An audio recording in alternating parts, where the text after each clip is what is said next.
ഉത്തരേന്ത്യയിൽ മഴ കനക്കുന്നു. ഡൽഹിയിൽ മണിക്കൂറുകളായി മഴ തുടരുകയാണ്. രാജ്യതലസ്ഥാനത്ത് ഓറഞ്ച് അലർട്ട് പ്രഖ്യാപിച്ചിരിക്കുകയാണ്.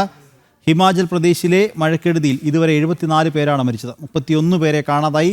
വിശദാംശങ്ങൾ നൽകാൻ എസ് ശ്രീകാന്ത് ഡൽഹിയിൽ നിന്ന് ചേരുന്നുണ്ട്. ശ്രീകാന്ത്, വിവരങ്ങൾ.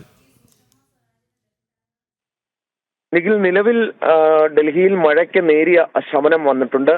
പുലർച്ചെ മുതൽ ഡൽഹി NCRൽ ഒട്ടാകെ പരക്കെ മഴ പെയ്തിരുന്നു. ഓറഞ്ച് അലേർട്ട് പ്രഖ്യാപിച്ചിട്ടുണ്ട് ഇന്ന് ഡൽഹി NCRൽ.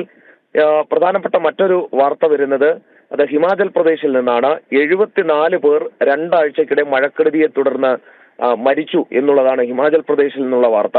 31 പേരെ കാണാതായിരുന്നു. അവരെ ഇനിയും കണ്ടെത്താൻ സാധിച്ചിട്ടില്ല. പല സ്ഥലങ്ങളിലേക്കുമുള്ള റോഡ് ഗതാഗതം താറുമാറായ അവസ്ഥയിലാണ് ഈ ഹിമാചൽ പ്രദേശിൽ നിലവിലുള്ളത്. രാജ്യതലസ്ഥാനത്ത് ഇന്ന് ഒരു ദിവസത്തേക്ക് മാത്രമാണ് ഓറഞ്ച് അലേർട്ട് പ്രഖ്യാപിച്ചിട്ടുള്ളത്. നിലവിൽ മഴ മാറി നിൽക്കുകയാണ്. ശരി ശ്രീകാന്ത്, ഉത്തരേന്ത്യയിൽ മഴ കനക്കുകയാണ്. ഡൽഹിയിൽ മണിക്കൂറുകളായി മഴ തുടരുകയാണ്. ഇപ്പോൾ നേരിയ ശമനമുണ്ട് എന്നാണ് ഡൽഹിയിൽ നിന്ന് ശ്രീകാന്ത് റിപ്പോർട്ട് ചെയ്യുന്നത്.